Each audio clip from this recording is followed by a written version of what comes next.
Chapter 4, Walk Two Moons. That's what I'm telling you. On the day that Phoebe sat next to me at lunch and told me I was brave, she invited me to her house for dinner. To be honest, I was relieved that I would not have to eat at Margaret's again. I did not want to see Dad and Margaret smiling at each other. I wanted everything to be like it was. I wanted to be back in Bybanks, Kentucky, in the hills, and the trees, near the cows and the chickens and pigs. And I wanted to run down the hill from the barn and through the kitchen door that banged behind me and see my mother and my father sitting at the table peeling apples. Phoebe and I walked home from school together. We stopped briefly at my house so that I could call my father at work. Margaret had helped him find a job selling farm machinery. He said it made him happy as a clam at high water to know I had a new friend. Maybe this is really why he was happy, I thought. Or maybe it was because he could be alone with Margaret Cadaver. Phoebe and I then walked to her house. As we passed Margaret Cadaver's house, a voice called out, "Sal? Sal? Is that you?" In the shadows of the porch, Margaret's mother, Mrs. Partridge, sat in a wicker rocker. A thick, gnarled cane with a handle carved in the shape of a cobra's head lay across her knees. Her purple dress had slipped up over her bony knees, which were spread apart, and I hate to say it, but you could see right up her skirt. Around her neck was a yellow feather scarf. My boa, she once told me. My most favoritist boa. As I started up the walk, Phoebe pulled on my arm. "Don't go up there," she said. "It's only Mrs. Partridge," I said. "Come on." "Who's that with you?" Mrs. Partridge said. "What's that on her face?" I knew what she was going to do. She did this with me the first time I met her. Phoebe placed her hands on her own round face and felt about. "Come here," Mrs. Partridge said. She wiggled her crooked little fingers at Phoebe. Mrs. Partridge put her fingers up to Phoebe's face and mashed around gently over her eyelids and down her cheeks. "Just as I thought. It's 2 eyes, a nose, and a mouth." Mrs. Partridge laughed a wicked laugh that sounded as if it were bouncing off jagged rocks. "You're 13 years old." "Yes," Phoebe said. "I knew it," Mrs. Partridge said. "I just knew it." She patted her yellow feather boa. "This is Phoebe Winterbottom," I said. "She lives right next door to you." When we left, Phoebe whispered, "I wish you hadn't done that. I wish you hadn't told her I lived next door." "Why not?" "You don't seem to know Mrs. Cadaver and Mrs. Partridge very well. They haven't lived there very long, only a month or so. Don't you think it's remarkable that she guessed your age?" "I don't see what is so remarkable about it." Before I could explain, Phoebe started telling me about the time she and her mother, father, and sister Prudence had gone to the state fair. At one booth, a crowd was gathered around a tall, thin man. "So what was he doing?" I asked. "That's what I'm telling you," Phoebe said. Phoebe had a way of sounding like a grown-up sometimes. When she said, "That's what I'm telling you," she sounded like a grown-up talking to a child. What he was doing was guessing people's ages. All around, people were saying, "Oh, and amazing, and how does he do that?" He had to guess your correct age within 1 year or else you won a teddy bear. "How did he do it?" I asked. "That's what I'm telling you," Phoebe said. The thin man would look someone over carefully, close his eyes, and then he would point his finger at the person and shout, 72! At everyone? He guessed everyone to be 72. "Sal," she said, "that's what I'm trying to tell you.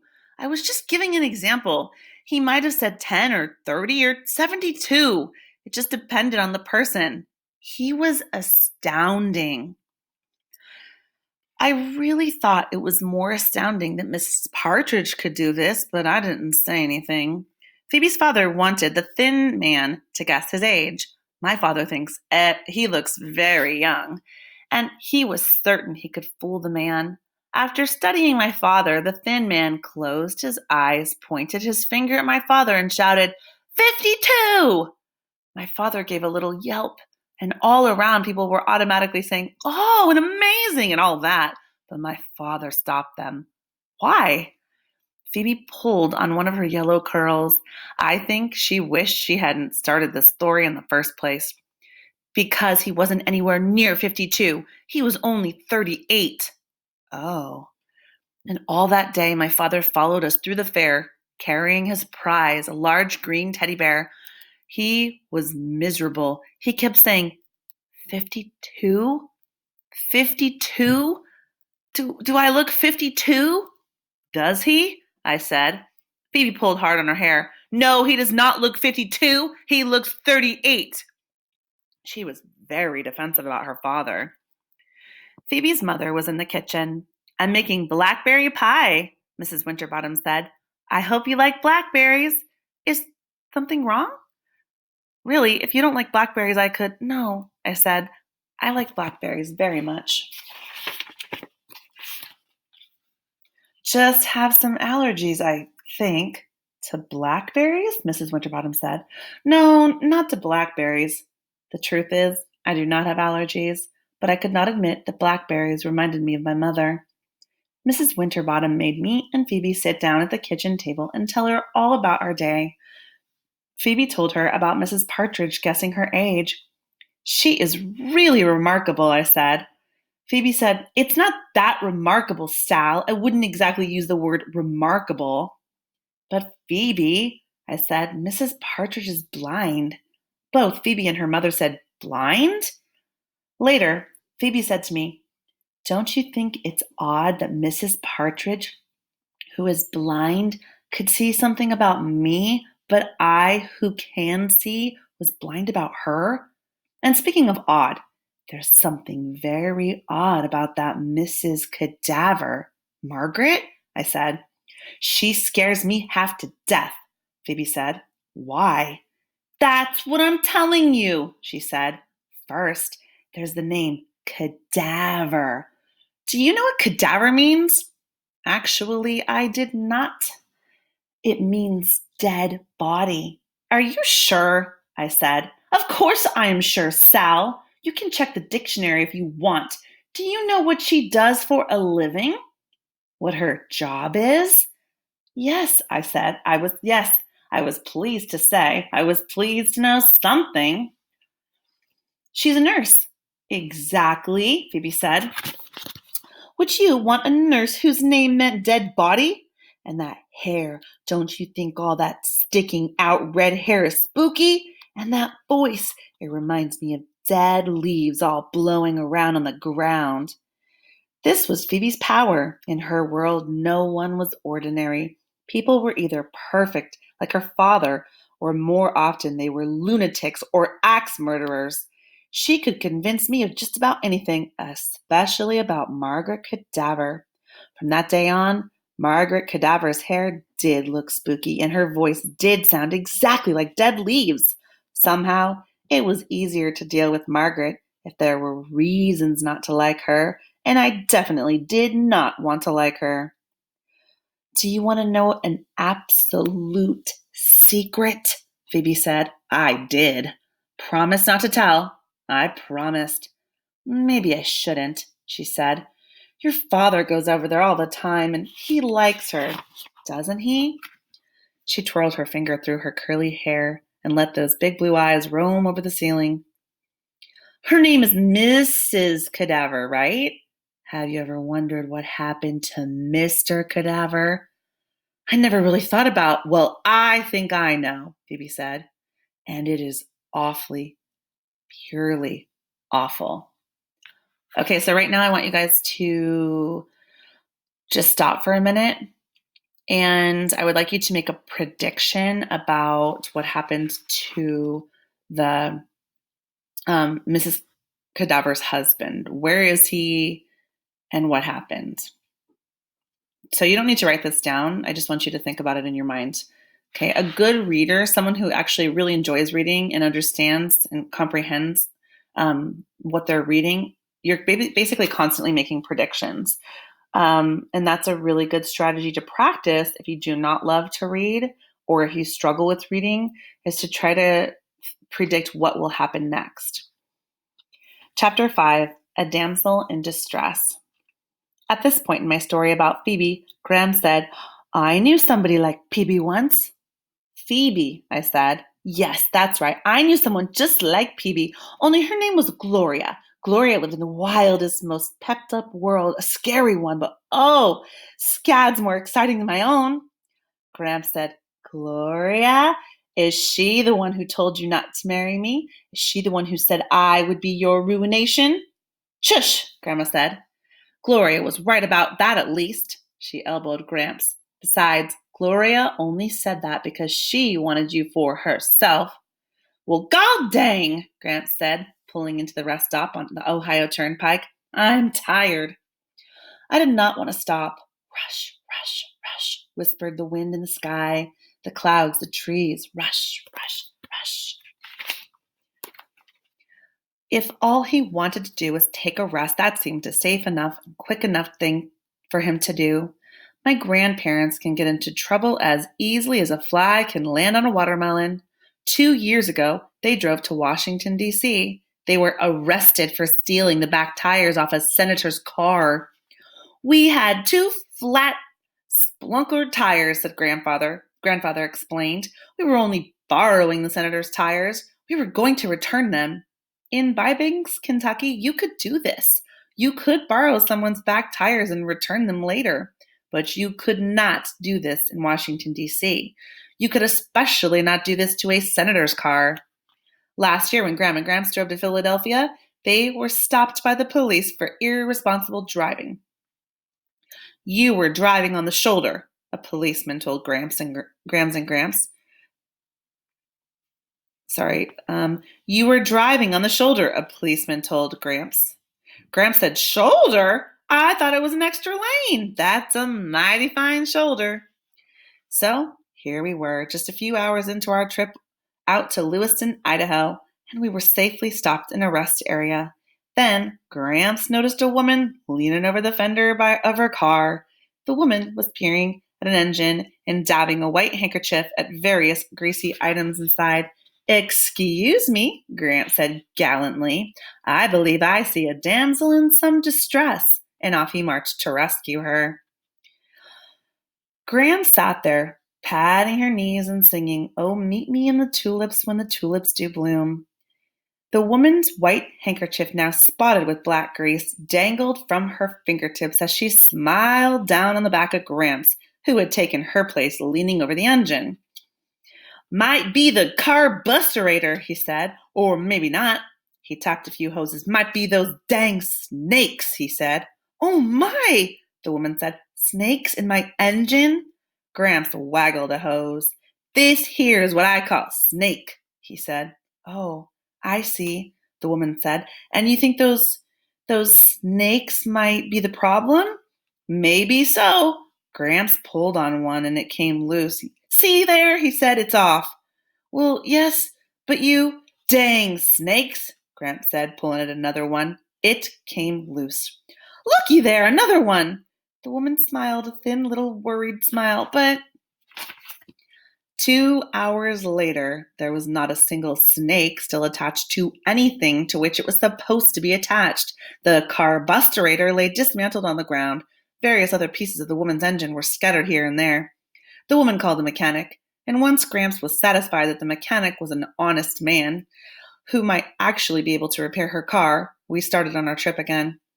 Salamanca, Graham said, tell us more about Phoebe. Phoebe, I said. Phoebe Winterbottom. Yes, that's right, Graham said. Phoebe. Chapter 6, Blackberries. What was the diabolical thing that happened to Mrs. Cadaver? Gramps asked. You didn't tell us that yet.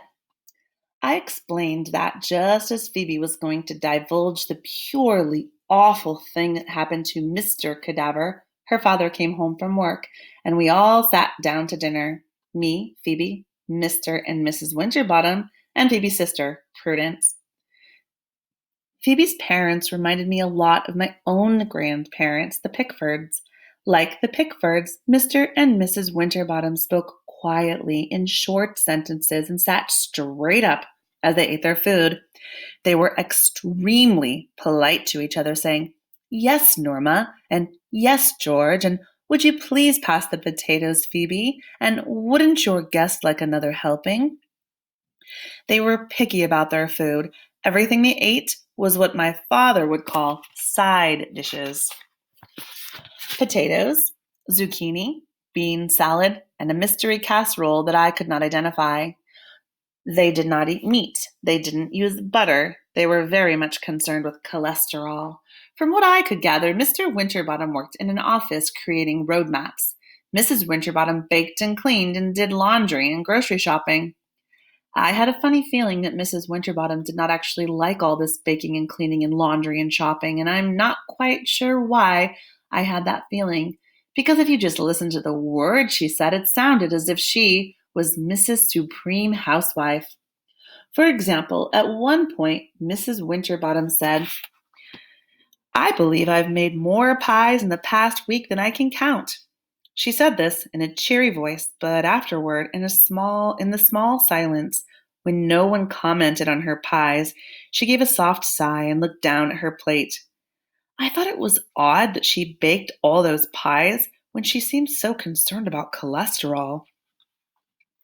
A little later, she said, "I couldn't find exactly the brand of muesli you like so much, George, but I bought something similar." Mr. Winterbottom kept eating, and again, in that silence, Mrs. Winterbottom sighed and examined her plate.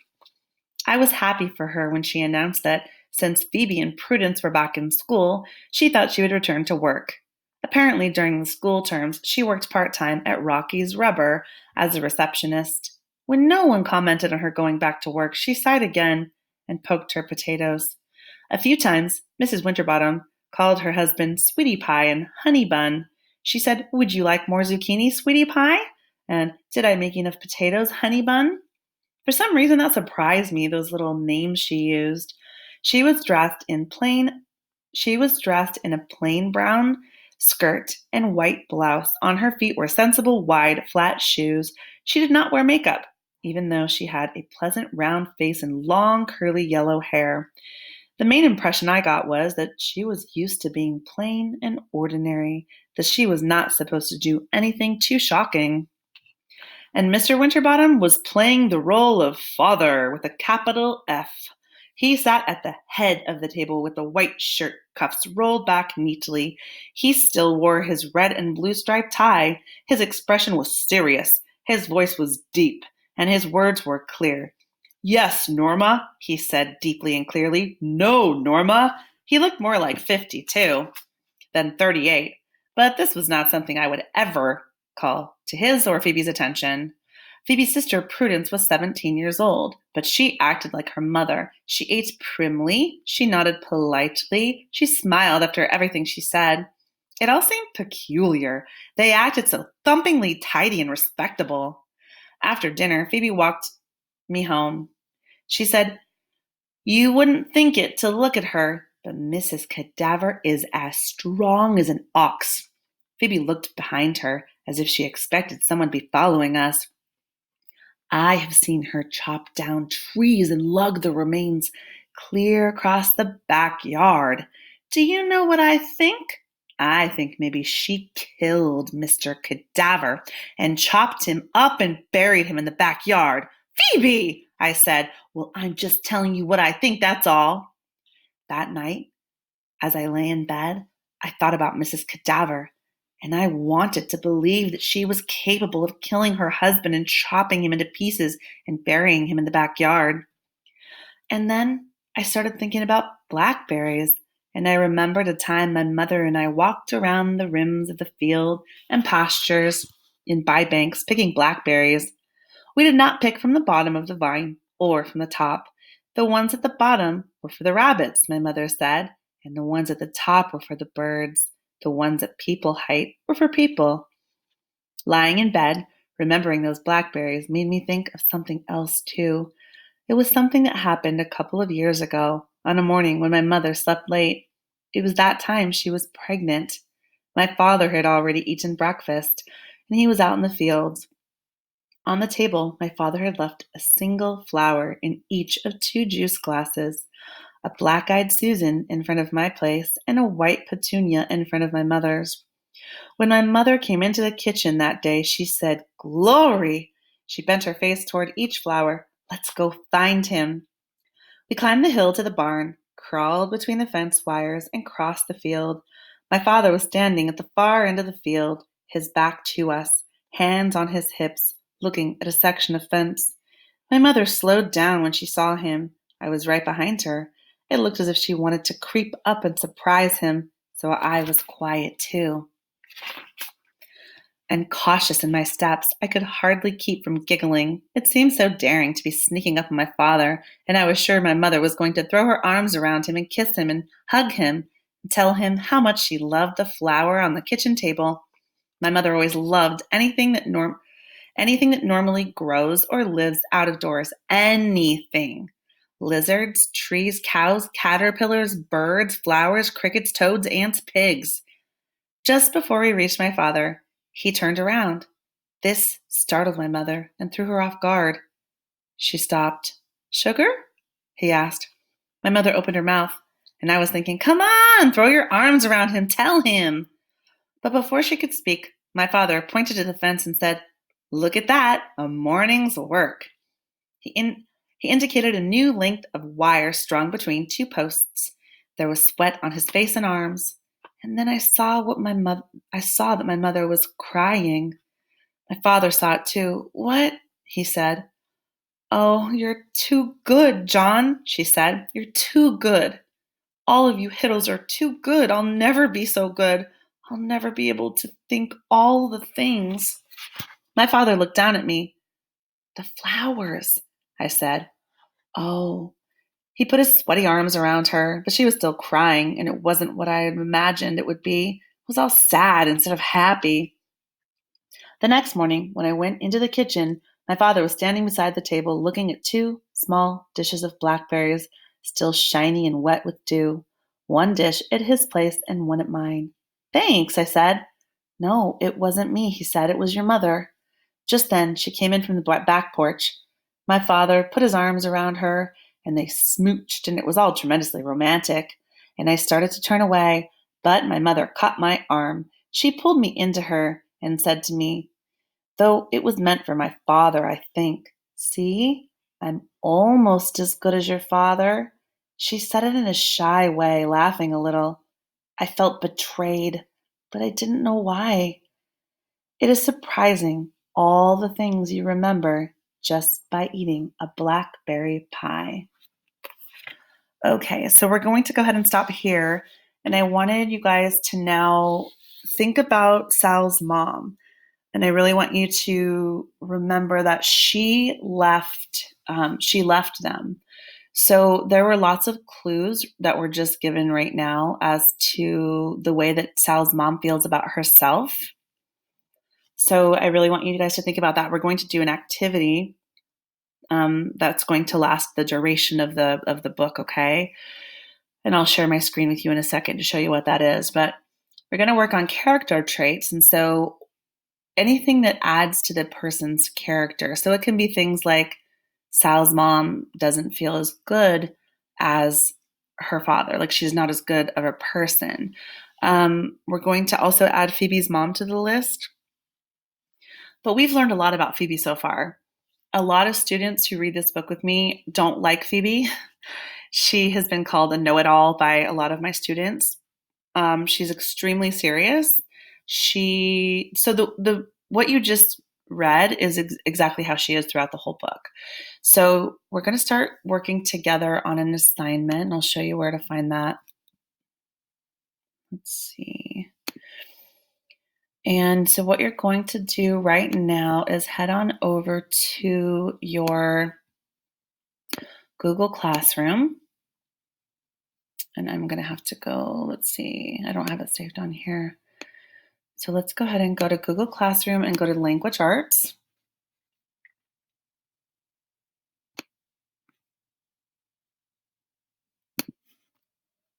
Go to Classwork.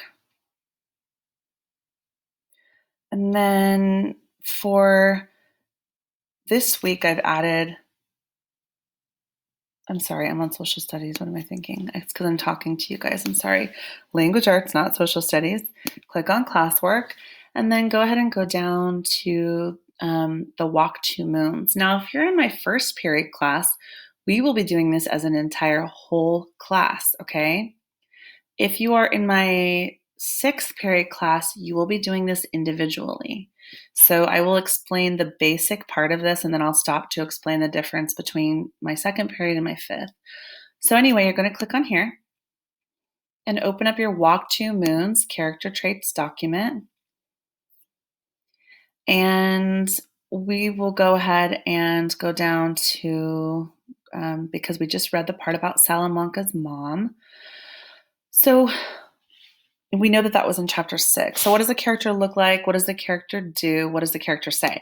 So I'm going to add something here. We're not finishing this today. This is going to take us the entire length of the book. But go ahead and go back to chapter 6, please, right now. Go to the very end. There's actually a few things we could write, but I'll just choose that one because we just read it. And if you look at page 35 for me, so I know your pages will be different, but it's the very last page of chapter 6. It's the one we just finished reading. So go ahead and take a look at the part where she gives them blackberries and what she says about it. So let's see, it says, just then my mother came in and she said, see, I'm almost as good as your father. So I'm going to go ahead and write that down. See, I am almost as good as your father. And then that's on page, for me, it's 35. One of you can change that, I'll ask you guys, but I'm just going to write page 35. And what this explains is she doesn't feel as good as a Pickford. Okay, and that's it.